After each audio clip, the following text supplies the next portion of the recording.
జోగులాంబ గద్వాల జిల్లా కేంద్రంలో లేబర్ కోడ్లకు వ్యతిరేకంగా కార్మిక సంఘాలు, రాజకీయ పార్టీలు నిరసన చేపట్టాయి. పాత బస్టాండ్ వద్ద జరిగిన ఈ కార్యక్రమంలో సిఐటియు జిల్లా అధ్యక్షుడు ఉప్పేర్ నరసింహ అధ్యక్షత వహించారు. ఈ సందర్భంగా నాయకులు మాట్లాడుతూ కేంద్ర ప్రభుత్వం 44 కార్మిక చట్టాలను 4 లేబర్ కోడ్లుగా మార్చి కార్మిక వర్గాన్ని బలహీనపరుస్తోందని విమర్శించారు.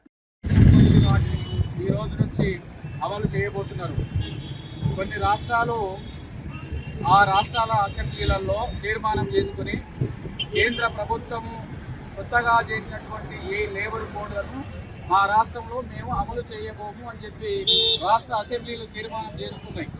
అట్లా కేరళ అసెంబ్లీలో కూడా కేంద్ర ప్రభుత్వం ప్రజలకు కార్మిక వర్గానికి వ్యతిరేకంగా చేసినటువంటి చట్టాలు ఏవి కూడా మా రాష్ట్రంలో మేము అమలు చేయబోము అని చెప్పి అసెంబ్లీలో తీర్మానం చేసుకున్నాయి.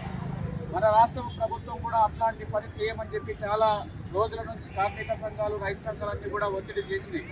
కానీ రాష్ట్ర ప్రభుత్వం దాని మీద ఎలాంటి చర్యలు తీసుకోలేదు.